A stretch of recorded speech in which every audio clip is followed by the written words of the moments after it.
saya Diah Dewa Yunik, absen 7. Perkenalkan, nama saya Diah Badiat, absen 8. Perkenalkan, saya Eka Puji Lestari, absen 9. Perkenalkan, saya Ellen Gustiawardani, absen 10. Perkenalkan, nama saya Eliza Mesa Putri, absen 11. Perkenalkan, saya Gideon Putra Mahendra, absen 15. Kami dari kelompok 2 kelas 10A SMA Negeri 1 Kesamben. Pada kesempatan kali ini, kelompok kami akan menjelaskan tentang kerajinan centong nasi yang terbuat dari kayu dan centong nasi yang terbuat dari plastik. Oke, langsung saja simak video berikut. Centong ialah alat makan dapur yang sering kita jumpai. Namun, centong memiliki ukuran yang lebih besar dibandingkan dengan sendok. Centong biasanya digunakan untuk mengambil nasi yang lebih banyak dan lebih efisiensi dibandingkan dengan mengambil nasi menggunakan sendok yang memiliki jumlah lebih sedikit dibandingkan entong. Sekian penjelasan centong secara singkat dari saya. Terima kasih. Selanjutnya, saya akan menjelaskan alat dan bahan untuk membuat centong dari kayu. Bahannya adalah kayu. Alat yang pertama adalah spidol atau pensil untuk menggambar bentuk centong pada kayu. Yang kedua, alat pemotong atau gergaji mesin. Yang ketiga, ketam untuk menghaluskan. Yang keempat, gerinda untuk merapikan tekstur kayu. Yang kelima, bor untuk melubangi gagang centong. Lalu kita menuju ke proses pembuatan. Pertama-tama siapkan alat dan bahan. Kemudian buat pola pada kayu menggunakan pensil atau spidol. Setelah dibuat pola, kayu dipotong menggunakan gergaji. Selanjutnya, kayu dihaluskan menggunakan ketam. Tujuannya agar kayu tidak terlalu tebal. Lalu centong kayu digerenda agar centong kayu terlihat cekung dan lebih rapi. Setelah dibuat cekung, gagang pada centong kayu dilubangi menggunakan bor. Tujuannya agar centong kayu dapat digantungkan pada paku. Nah, kini centong kayu siap digunakan. Langsung aja seperti ini. Tidak nongin. Nah, seperti ini. Gambarnya langsung saja. Nah, nanti digergaji atau dua lah ini. Nah, seperti ini nanti digergaji, bos. Ini daripada dibuang, nanti bisa bermanfaat.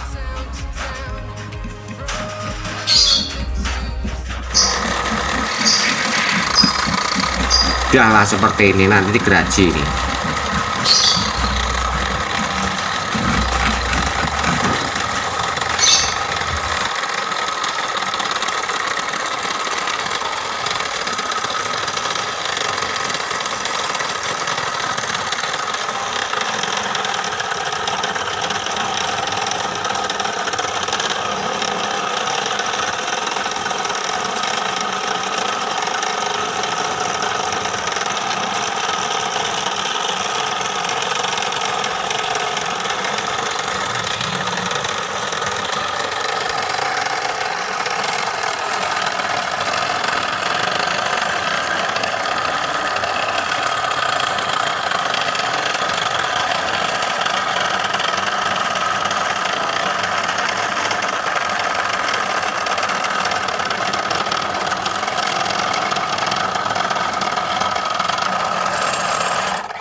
Nah,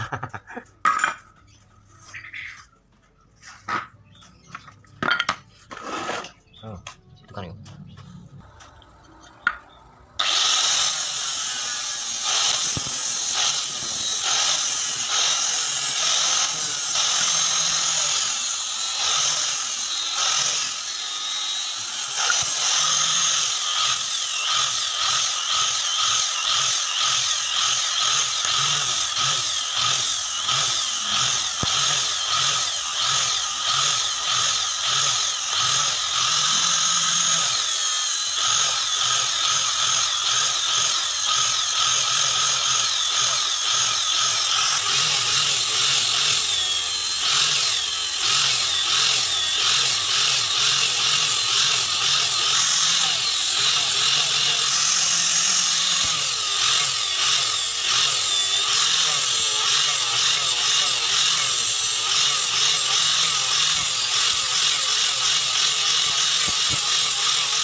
Batunya diubah bos iki ya, diubah, dicuci, saya cuci dulu, kemudian Pade buat ngitung nyasi bisa nggak coba ya?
Ini coba tak cuci dulu ya. Nanti dipraktekkan. Bisa enggak untuk apa itu mengambil nasi dari tempatnya itu.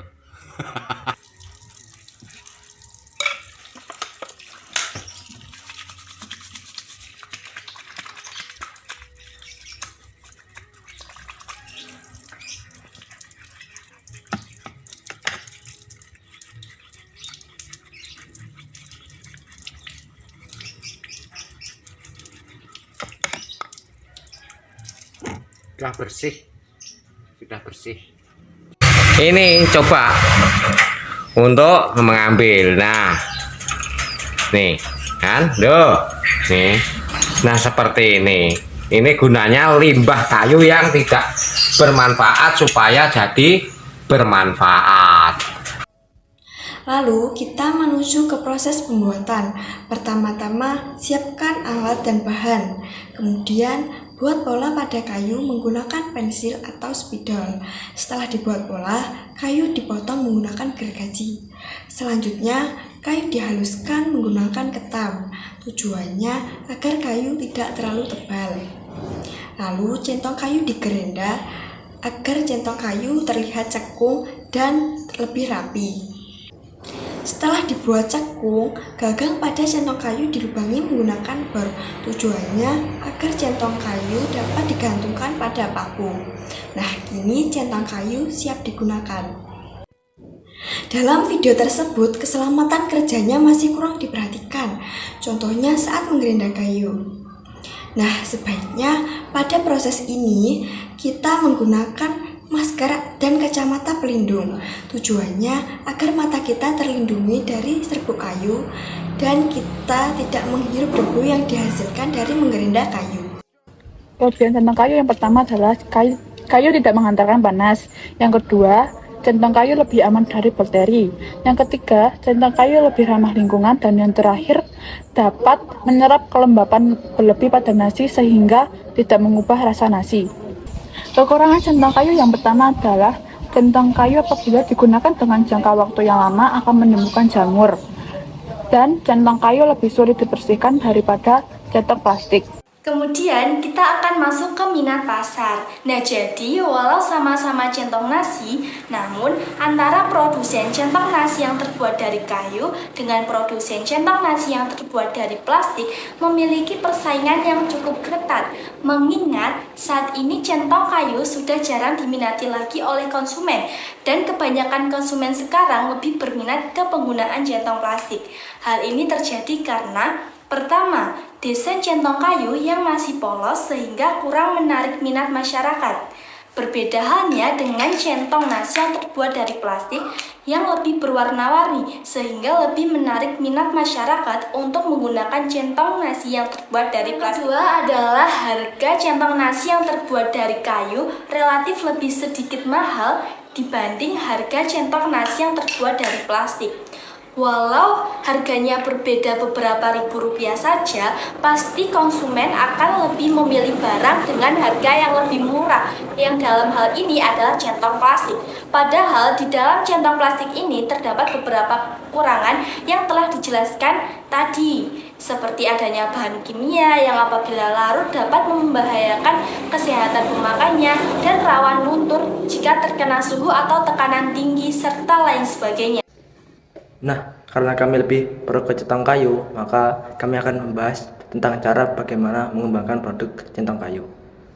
Untuk proses pengembangannya sendiri saya bagi menjadi 3. Yang pertama itu diukir. Nah, untuk yang diukir itu bisa dibuat pola-pola yang menarik atau yang bisa membuat masyarakat itu kira-kira penasaran apa ya bentuknya kayak gimana ininya itu. Nah, seperti kayak gambar di sini contohnya. Ya. Nah, yang kedua, saya menggunakan cara dibentuk. Nah, sebenarnya bentuk ini sama dengan diukir, cuma lebih tidak terlalu sulit dibentuk ketika timbang diukir. Nah, kalau dibentuk itu bisa agak dimotif kayak begini. Nah, seperti itulah. Untuk yang ketiga, proses pengembangan itu saya menyarankan ujung gagangnya itu dihias dengan cara tulisan dan lain sebagainya. Nah, contoh dari yang saya maksud tadi itu yang seperti inilah kira-kira, atau juga yang bisa seperti ini. Seperti itulah. Nah, mungkin itu saja dari saya. Saya mohon maaf bila ada salah kata. Nah, itulah video sekian dari kami. Sekian, jika ada salah kata dari kami mohon maaf. Semoga bermanfaat. Terima kasih. Dan sampai jumpa. Wassalamualaikum warahmatullahi wabarakatuh.